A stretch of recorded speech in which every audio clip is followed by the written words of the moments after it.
berterima kasih. Tetapi dengan kuasa-Mu, dengan kasih-Mu, Engkau memberikan harapan bagi setiap kami. Terima kasih Tuhan. Berkati urapi hamba-Mu. Di dalam nama Tuhan Yesus, mari kita yang siap mendengar firman katakan amin. Silakan duduk Bapak Ibu Saudara.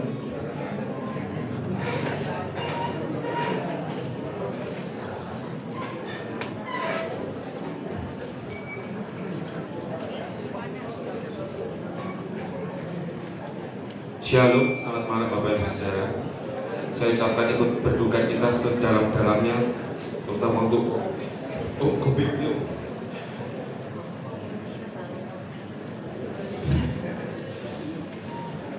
Biasanya saya kalau firman Bapak Ibu Saudara, itu biasanya Tante Devi suruh saya setiap acara PS atau setiap acara Natal.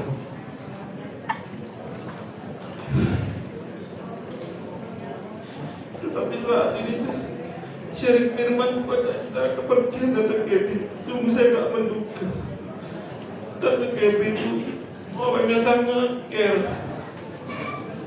Tante Devi itu orang yang kepo, tapi kepo seorang mama. Selalu tanya kalau ada sesuatu. Dia kepo itu bukan kepo untuk kepingin tahu, tapi dia selalu tanya seperti seorang mama. Kamu perlu apa? Kamu gimana? Pada waktu istri saya sakit, dia tidak tanya. Pada waktu kami keluarga kenal, keluarganya Om Gopenjong, terutama Tante Devi, itu selalu murah hati, orang yang murah hati, penuh belas kasihan. Pada waktu kami masih dalam kondisi yang sulit, Tante Devi selalu memberi berkat kepada kita semua. Karena itu saya sangat sedih pada waktu diberi tugas ini. Saya cuma ngomong tante. Biasanya tante ngasih tugas waktu Natal di PS, dan sekarang saat ini kenapa tante masih suruh pada saat tante pergi? Tapi saya yakin dan percaya seorang yang penuh belas kasihan itu seperti memenuhi utangi Tuhan, dan Tuhan akan membalas apa yang dikerjakan. Dan saya yakin dan percaya saat ini Tante Devi sudah menerima apa yang dilakukannya selama di dunia ini Bapak Ibu Saudara. Sungguh saya sangat tidak menduga, dan berita ini sangat mengejutkan saya. Bahkan sampai waktu pertama kali disampaikan, saya dengar langsung dari SM. Saya sampai ngomong, loh ini bener tak? Saya sampai ditegur sama istri saya, loh ngomong gitu. Tapi saya benar-benar terkejut sekali. Saya sampai ngomong sama Timi, kenapa kamu tidak bilang kalau sakit? Timi juga cuma bilang, loh ini mendadak. Sungguh kita itu tidak ada yang tahu Bapak Ibu Saudara kapan akan berakhir. Berapa minggu yang lalu saya juga bawa firman di Tambang Boyo, itu pun saya dikejutkan. Anak buah saya, tidak ada hujan, tidak ada angin. Waktu hari Rabu, dia meninggalnya hari Minggu. Waktu hari Rabu, dia ngomong sama saya, Pak, aku kasih ono sangu Pak. Loh saya itu kaget. Loh orang ini anak buah langsung minta sangu, tidak ada hujan, tidak ada angin. Pokoknya aku kasih ono sangu, aku jaluk sangu pokoknya. Saya tidak menduga Bapak Ibu, saya cuma ngomong-ngomong biasa. Kadang-kadang kalau saya sama anak buah itu, sama teman-teman ngomong firman Tuhan, setelah itu saya tidak menduga. Ternyata hari Minggu, waktu saya ngomong sama pimpinan di situ, Pak, nanti saya tolong kerjaan ini. Loh Pak, apa namanya tempat ini tutup. Loh kok mau tutup? Tak betul. Loh Bapak nggak tahu? Enggak. Pak ini meninggal. Kaget saya Bapak Ibu Saudara. Kemudian saya ceritakan di mana itu di Gereja Tambang Boyo waktu saya menyampaikan firman, yaitu tentang mencapai garis akhir. Dan berapa lama saya dikejutkan kembali oleh peristiwa seorang mama, rekan sepelayanan. Kadang-kadang saya sering kali sendiri berdua sama Tante Devi sharing-sharing tentang firman, tentang apapun yang dia alami atau apa Bapak Ibu Saudara. Seringkali kita sering dikejutkan Bapak Ibu Saudara, tetapi justru memberi peringatan kepada saya juga untuk Bapak Ibu Saudara bahwa kita tidak tahu kapan waktu itu akan berakhir. Tapi kalau Bapak Ibu Saudara kita sudah melakukan apa yang jadi kehendak Tuhan di dalam kehidupan kita, maka kita akan mendengar suatu pernyataan dari Tuhan sendiri. Kita baca di dalam Wahyu pasal yang ke-14. Wahyu yang pasal yang ke-14 ayat yang ke-13. Wahyu pasal 14 ayat 13, dan dikatakan, dan aku mendengar suara dari sorga berkata, tuliskanlah, berbahagialah orang yang mati dalam Tuhan sejak sekarang ini. Kata ini perlu kita garis bawahi. Tante Gaby merupakan salah satu yang menggenapi ayat firman ini. Dia sudah berbahagia. Karena apa Bapak Ibu Saudara? Sungguh kata Roh, supaya mereka boleh beristirahat dari jerih lelah mereka, karena segala perbuatan mereka menyertai mereka. Kadang-kadang saya kalau sharing sama Tante Gaby, dia ya lucu. Tante ini capek sekali, lelah. Banyak hal yang membuat kita lelah Bapak Ibu Saudara di dalam kehidupan ini. Seperti kita baca, apa saja yang membuat kita lelah? Ada dua hal yang membuat kita lelah. Kita baca di dalam Amsal 30. Amsal pasal yang ke-30 ini menjadi peringatan. Setiap saya melayani, terutama membawa firman, terutama untuk di dalam acara penghiburan Bapak Ibu Saudara, Tuhan selalu ingatkan, tinggal berapa lama lagi kamu melangkah, dan berapa banyak rencana Tuhan dalam hidupmu sudah kamu genapi, supaya satu saat pada waktu kita selesai, kita bisa mencapai garis akhir sesuai dengan firman Tuhan. Dan dikatakan apa? Berbahagialah, sungguh kamu boleh beristirahat dari jerih lelahmu. Kita baca di dalam Amsal pasal yang ke-30. Amsal pasal yang ke-30 ayat yang ke-1. Amsal 30 ayat pertama dikatakan, ini suatu perkataan dari seorang raja besar, suatu perkataan nubuatan juga tentang Agur bin Yakin. Dikatakan apa? Perkataan Agur bin Yakin dari masa tutur kata orang itu, aku berlelah-lelah, ya Allah, aku berlelah-lelah sampai habis tenagaku. Saat ini banyak dari antara kita, mungkin semua, bahkan yang sudah mengalami suatu peristiwa-peristiwa di dalam kehidupan, mungkin di dalam rumah tangga, yang lama sakit tidak disembuhkan, berdoa lama tidak dijawab oleh Tuhan, sehingga menjadi apa? Lelah. Masalah-masalah yang terus datang silih berganti. Saya kadang-kadang ngomong sama istri saya, kadang-kadang kita di dalam berusaha itu lelah, capek. Kadang-kadang seorang pengusaha pun dipikir enak ini pengusaha, capek Bapak Ibu Saudara menghadapi masalah yang terus silih berganti. Jadi seorang pemimpin, mungkin seorang hamba Tuhan itu lelah, dikatakan apa? Aku berlelah-lelah sampai habis tenagaku. Sekarang kita pikirkan, apa yang membuat kita lelah? Tetapi jangan sampai apa yang membuat kita lelah ini adalah sesuatu yang sia-sia. Kita baca di dalam Pengkhotbah Bapak Ibu Saudara. Pengkhotbah pasal yang ke-5 ayat yang ke-19 kita baca. Pengkhotbah pasal 5 ayat 19. Mulai ayat yang 18 dulu. Ini perlu kita perhatikan. Jangan sampai waktu ini berjalan dengan sangat cepat, tetapi kita seolah-olah berhenti di tempat, tidak menyadari apa yang tidak disadari. Kita baca Pengkhotbah pasal 5 ayat 18. Setiap orang yang dikaruniai Allah kekayaan dan harta benda dan kuasa untuk menikmatinya. Ada orang dikasih kekayaan harta tapi tidak diberi karunia untuk menikmati. Tetapi di sini dijelaskan oleh firman Tuhan, dan Tuhan memberi peringatan kepada kita. Setiap orang untuk menerima bahagianya dan untuk bersuka cita dalam jerih payahnya, itu pun juga karunia Allah, sudah dikasih karunia. Tetapi satu hal yang harus kita perhatikan, ayat 19, tidak sering ia mengingat umurnya, karena Allah membiarkan dia sibuk dengan kesenangan hati. Hati-hati Bapak Ibu Saudara. Kadang-kadang berkat Tuhan, kadang-kadang segala sesuatu yang Tuhan berikan itu membuat kita menjadi lupa, sibuk dengan berkat. Mungkin ada juga orang, aku tidak sibuk dengan berkat, tapi sibuk dengan pelayanan. Siapa yang dilayani Bapak Ibu Saudara? Saya pernah jelaskan, kamu melayani siapa? Melayani Tuhan atau melayani dirimu sendiri? Sibuk pelayanan ke sini, sibuk pelayanan ke sana, sibuk usaha ini, sibuk usaha sana, sibuk mencari kesenangan hatinya. Tapi firman Tuhan ingatkan kali ini, tidak sering ia mengingat umurnya. Berapa waktu yang lalu ada juga anak kecil umur 7 tahun mungkin dipanggil Tuhan. Saya dikejutkan dua peristiwa ini tiba-tiba dipanggil Tuhan. Berapa banyak kita mengingat di dalam kehidupan ini? Berapa banyak kita tahu Setelah kita keluar dari tempat ini, berapa banyak waktu yang masih kita punyai? Saat kita melayani pun, apakah kita dengan tulus hati melayani Tuhan? Pada saat kita bekerja pun, apakah kita juga memikirkan orang lain? Seperti Tante Gaby. Kalau Tante Gaby itu kan sungguh care. Kadang-kadang kalau lihat saya sepatu sandal menuju gitu, kok dikasih sandal, Bapak Ibu Saudara, dikasih sandal. Jadi seorang mama yang kepo. Bahkan mama saya tanyain, apa kesannya mami ke Tante Gaby supaya tak sampai no. Tante Gaby itu seorang kepo sebagai seorang mama, kepingin tahu, dan apa yang ingin tahu yaitu kebutuhan dari anaknya. Butuh apa? Setiap kali supaya anak-anak juga tahu. Setiap kali Tante Gaby itu selalu ngomong-ngomong sama saya, Bapak Ibu Saudara, ayo, aku doakan terus anak-anakku satu persatu. Mendoakan anak-anaknya.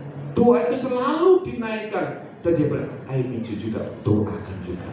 Seorang mama yang mempunyai beban terhadap anak-anaknya untuk memperhatikan kehidupan anak-anaknya. Bukan cuma sekedar memenuhi kebutuhan hidup anak-anaknya, tapi dia seorang yang punya beban. Di dalam pelayanan kadang-kadang, loh, nanti kayak kemarin sekolah minggu, tak cepet-cepet, apa saya sampai bawa dengan waduh atau cek banyak itu. Seperti itu, orangnya kepo sebagai seorang mama.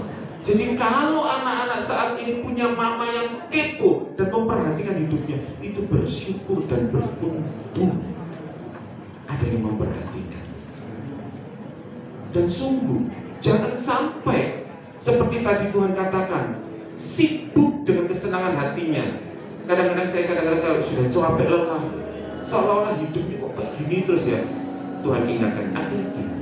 Waktu ini berjalan dengan sangat cepat. Apa yang kamu kerjakan, apa yang kita lakukan saat ini, jangan dipikir kalau kita melayani Tuhan, oh berarti wah nanti dapat sesuatu. Hati-hati. Kita harus melayani Tuhan dengan tulus hati. Kita melakukan segala sesuatu dengan tulus hati, Bapak Ibu Saudara. Bahkan di dalam bekerja pun saya selalu diingatkan, jangan lupa anak buah. Mereka banyak yang belum kenal Tuhan. Jangan egois dan seenakmu sendiri. Belajar untuk punya care. Kalau kita punya care, Tuhan akan selalu ingatkan kita betapa fananya manusia. Kalau kita punya belas kasihan, kita erat dengan Tuhan, Tuhan akan selalu ingatkan kita apa arti hidup itu, Bapak Ibu Saudara. Dan kalau kita melakukan dengan sungguh-sungguh apa yang Tuhan berkenan, firman Tuhan katakan Galati pasal 6, kita baca. Ayat ini sering kali kita baca, tapi biarlah menjadi penghiburan buat kita, terutama untuk Bapak Ibu Saudara yang saat ini merasa kelelahan dan capek, baik di dalam kehidupan rumah tangga, baik di dalam hidup pekerjaan, baik hidup dalam pelayanan, lelah, capek. Tapi firman Tuhan katakan di dalam Galati pasal 6 ayat 9. Firman Tuhan katakan, janganlah kita jemu-jemu berbuat baik, karena apabila sudah datang waktunya. Tante Gaby sudah datang waktunya. Tapi saya yakin dan percaya, dikatakan apa? Kita akan menuai jika kita tidak menjadi lemah. Banyak hal yang membuat kita lemah, banyak hal yang membuat kita capek, banyak hal yang membuat kita menjadi lemah. Tetapi satu hal yang harus kita perhatikan, kalau sudah tiba datang waktunya, ada sesuatu yang menanti kita. Dan kita lihat di dalam 1 Korintus pasal yang ke-15 ayat 58. 1 Korintus 15 ayat 50. Karena itu saudara-saudaraku yang kekasih, berdirilah teguh. Untuk saat ini Bapak Ibu Saudara yang merasa lelah, lemah dan capek, terutama di dalam menghadapi kehidupan ini, firman Tuhan katakan, berdirilah teguh, jangan goyah dan giatlah selalu dalam pekerjaan Tuhan, sebab kamu tahu bahwa dalam persekutuan dengan Tuhan jerih lelahmu tidak sia-sia. Satu hal, pikiran yang harus kita tanamkan. Saya kadang-kadang di dalam melayani pun kadang-kadang lelah. Saya ngomong sama istri saya, kadang-kadang di dalam bekerja capek aku. Masalah itu udah berhenti, terus datang. Sampai kadang-kadang pikiran kita terfokus pada masalah itu, sehingga kita lupa hari itu berjalan dengan sangat cepat dan kita tidak melakukan apa-apa karena kita fokus dengan masalah kita. Tapi Tuhan ingatkan berapa minggu yang lalu, satu hal, mindset atau pikiran yang harus kita tanamkan di dalam pikiran kita. Awal dari ayat ini Bapak Ibu, aku telah mengakhiri pertandingan, aku telah mencapai garis akhir. Kapankah awal dari pernyataan ini dinyatakan oleh Rasul Paulus? Kita baca di dalam Kisah pasal yang ke-20. Ini adalah latar belakang atau startnya Rasul Paulus sampai keluar pernyataan seperti ini. Kita baca Kisah pasal yang ke-20 ayat yang ke-24. Kisah 20 ayat 24, demikian firman Tuhan. Tetapi aku tidak menghiraukan nyawaku sedikit pun. Dikatakan asal saja. Kata asal saja ini adalah kata untuk memberi kita semangat dan fokus dan arah tujuan kita. Asal saja. Aku tidak mikirkan yang lain sudah. Asal saja dikatakan apa? Aku dapat mencapai garis akhir dan menyelesaikan pelayanan yang ditugaskan oleh Tuhan Yesus kepadaku untuk memberi kesaksian tentang Injil kasih karunia. Tanggung jawab apa saat ini yang Tuhan bebankan di dalam kehidupan kita sebagai orang tua? Tanggung jawab untuk mendidik anak-anaknya, untuk mendidik anak-anaknya dengan benar. Saya kadang-kadang kalau lihat anak saya kadang-kadang itu mendengar, oh anakku gini, itu menjadi beban. Saya ngomong sama Noel, perhatikan kan, hidup ini tidak sembarangan. Kalau ada ambulan lewat dia selalu kamu lihat itu, kita tidak tahu apa. Hati-hati. Sebagai orang tua, tugas pelayanan yang Tuhan berikan sebagai kepala rumah tangga, sebagai pimpinan, tugas pelayanannya itu melayani orang yang menjadi tanggung jawabnya. Asal saja aku dapat mencapai garis akhir. Jangan sampai peristiwa ini membuat Om Gopeng menjadi lelah dan lemah. Saya tahu dengan pasti ini merupakan pukulan yang berat buat Om Gopeng. Karena saya selalu lihat orang dua ini selalu renteng-renteng berdua kemana-mana. Saya ingat banget sejak saya kecil, waktu mama saya bawa dulu masih kerja ya Om ya, bawa sandal itu satu tumpuk gini. Om Gopeng itu yang dicancangkan seperti ini. Tante Gaby waktu itu, lu kok gitu ya Neta? Dia selalu bantu, selalu berjuang. Bapak Ibu, mungkin saat ini merupakan suatu perpisahan Om, tetapi satu hal, Tante Gaby pun sedang menanti Om di surga. Dan biarlah itu ditetapkan di dalam hati Om Gopeng juga anak-anaknya. Hati-hati, tetapkan di dalam hati. Asal saja aku dapat mencapai garis akhir, aku tidak memperdulikan yang lain. Inilah awal dari pernyataan Rasul Paulus.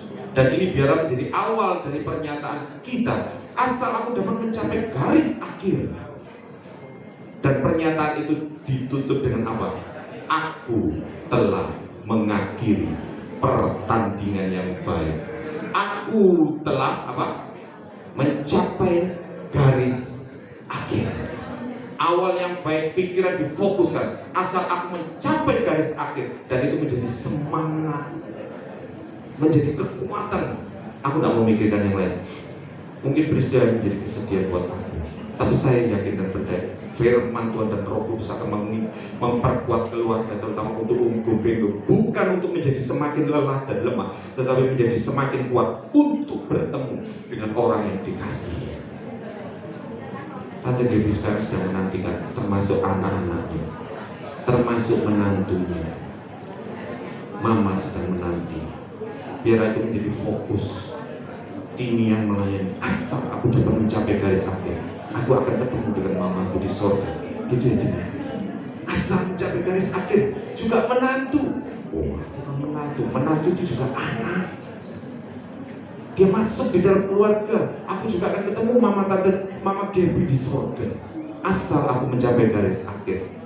Dan biarlah satu saat, pada saat ditutup 4,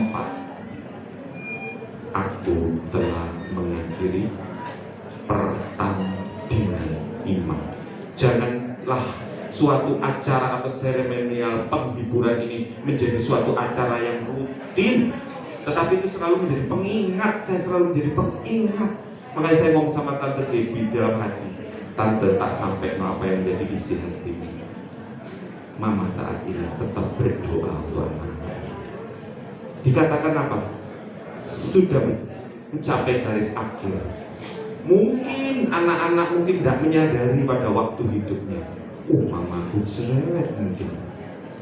Oh, pimpinanku cerewet mungkin. Oh, gembalaku cerewet mungkin. Tetapi itu kalau suatu kepo sebagai orang tua, itu akan mendidik dan membimbing kita. Orang tua, mama, saya tahu banget bebannya, doa-doanya dinaikkan terus. Saya selalu kontek-kontekan sama Tante Gaby. Doa, iya Tante, kuat doa Tante. Berdoa, dan saya yakin dan percaya tidak ada doa yang sia-sia. Doa itu akan terus naik seperti dalam Lukas pasal 11 ayat 8 sampai 10. Tadi difirmankan juga pada minggu sore. Tok tok tok, aku minta roti bukan buat diriku sendiri. Tante Gaby pun pada waktu berdoa tidak pernah dia ngomong, doa no aku tante ini kok gini ya, tidak. Doakan aku ya tahu supaya ini untuk orang lain. Bahkan sampai terakhir berapa minggu yang lalu diceritakan, kalau nggak salah ketemu Tante Om Wasyo. Oh, bagaimana kabarnya orang ini? Padahal itu dulu persekutuan di tempatnya saya di Ambengan dulu. Sudah berapa puluh tahun yang lalu. Loh kok sih inget orang yang dulu bagaimana kondisinya? Care. Saya yakin untuk orang lain aja care, apalagi untuk anak-anaknya dan keluarganya, untuk suaminya. Tante Gaby selalu berdoa. Tolong doa Om juga udah. Mereka selalu berjuang. Mungkin saat ini Om dipisahkan untuk sementara, tapi biarlah Om Bopeng. Walaupun mungkin sering kali, aku sering ikut acara penghiburan yang ngomong ya begini. Tapi satu hal yang saya tekankan betul karena saya kenal banget dengan Tante Gaby. Dia berdoa untuk keluarganya. Dia berdoa untuk keluarganya. Dia inginkan seluruh anak-anaknya dekat pada Tuhan. Dia inginkan. Dan saya yakin dan percaya doa yang dinaikkan tidak pernah sia-sia. Aku minta roti seperti dikatakan Lukas pasal 11. Aku minta roti 3 ketul, bukan tak makan sendiri, tetapi untuk apa? Sahabatku. Tante Gaby berdoa, Tuhan, untuk anakku, untuk keluargaku. Dan saya yakin dan percaya, minta roti buat anak-anaknya, dan Tuhan akan berikan. Biarlah malam hari ini Bapak Ibu Saudara, terutama keluarga yang ditinggalkan, memang sedih. Bahkan saya pun sangat sedih. Saya ulangi sekali lagi, tante, aku kok terakhir justru bawa firman kok di kepergian Tante Gaby. Tapi bagi saya ini suatu kehormatan. Sampai perginya pun mungkin Tante Gaby ngomong sama Tuhan, sik suruh ini coba firman itu terakhir untuk didengarkan. Pada malam hari ini keluarga yang ditinggalkan, ayo ikut jejak bapak-bapaknya. Ayo semakin giat melakukan pekerjaan Tuhan. Satu saat Tuhan akan mempertemukan kembali. Ada pertemuan yang kita kasihi Tuhan dengan sungguh-sungguh. Ada satu lagu tadi pada saat minggu sore dinyanyikan Bapak Rudi Hartono. Itu bagus sekali Bapak Ibu Saudara. Saya mau nyanyikan sedikit, mungkin agak bleset. Tadi jiwaku haus juga. Jiwaku haus. Enggak lupa. Hatiku haus padamu. Silakan dibantu.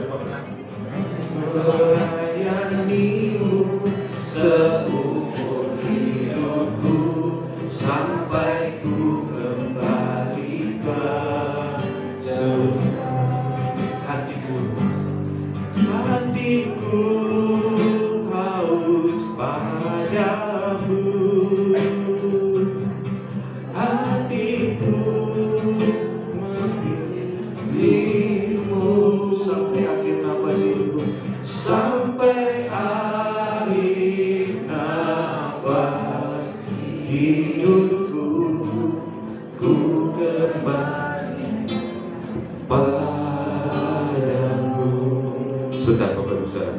saya manfaat. Bisa pinjam anunya Pak Fer? Ada ya? Ada ya? Nah, pinjam.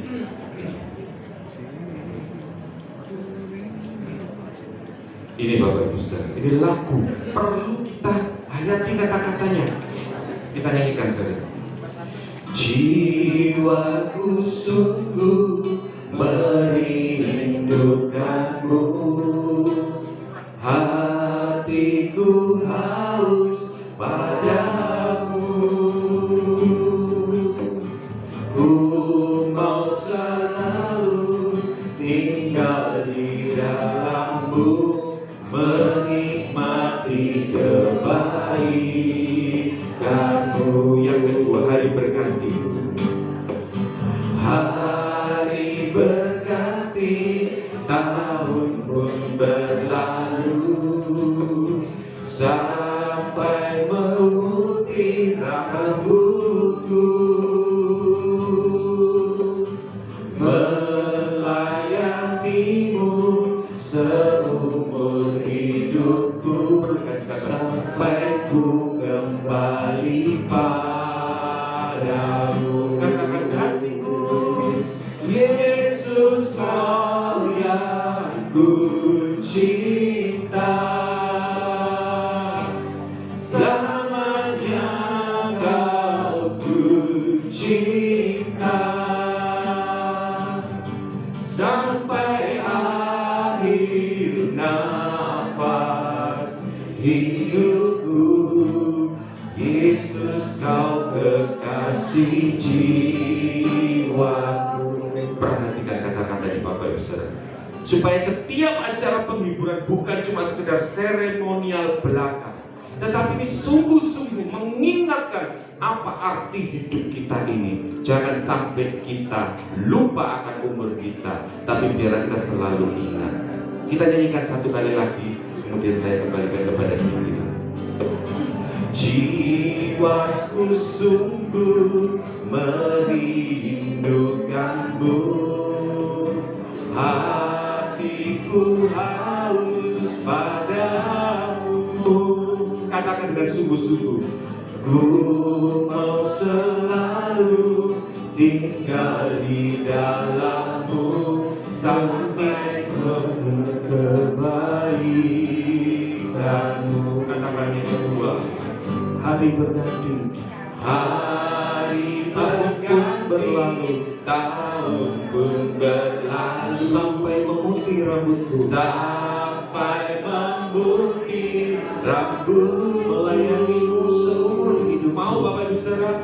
Melayanimu seumur sampai ku kembali padamu, sampai ku kembali padamu.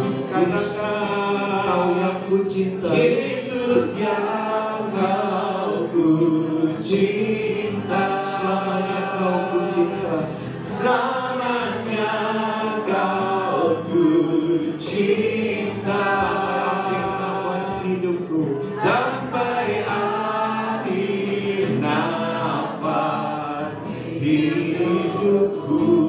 Yesus kau kekasih jiwa, Yesus kau yang ku cinta, Yesus kau yang ku cinta. Katakan sungguh-sungguh, selamanya kau ku cinta, sampai saat terakhir, sampai akhir nafas hidupku. Yesus kau kekasih jiwaku. Biar lagu ini menjadi nyanyian terutama untuk keluarga, terutama untuk Gopeng Yung. Saya sangat tahu banget kesedihan yang luar biasa, tetapi biarlah Gopeng Yung bisa berkata, Yesus kau yang ku cinta, selamanya kau ku cinta Tuhan, sampai akhir nafas hidupku. Yesus kekasih jiwaku. Kalau kita mengasihi Tuhan dengan sungguh-sungguh, melayani Tuhan dengan tulus hati, yakin dan percayalah, sungguh kita beroleh istirahat dari jerih lelah kita. Dan satu saat kita akan kembali bertemu dengan orang-orang yang juga mengasihi Tuhan, orang-orang yang sudah kita kasih. Kita akan bersama-sama di surga. Tuhan Yesus memberkati. Puji Tuhan, mari saya undang kita semua bangkit berdiri, kita nyanyikan pujian ini sekali lagi. Dan saya mohon Bapak Yakobus Kurniadi untuk menutup kita di dalam doa. Yesus, Kau yang ku cinta, selamanya Kau ku cinta, selamanya Kau ku cinta, sampai akhir nafas hidupku, sampai akhir nafas hidupku. Yesus, Kau kekasih jiwaku, sampai akhir nafas hidupku, sampai akhir nafas hidupku. Yesus, Kau kekasih jiwaku. Mari Bapak Ibu Saudaraku, kita ambil waktu-waktu di depan kita untuk mengingat setiap apa yang sudah Tante Gaby berikan kepada setiap kita. Tuhan Yesus, terima kasih buat malam hari ini.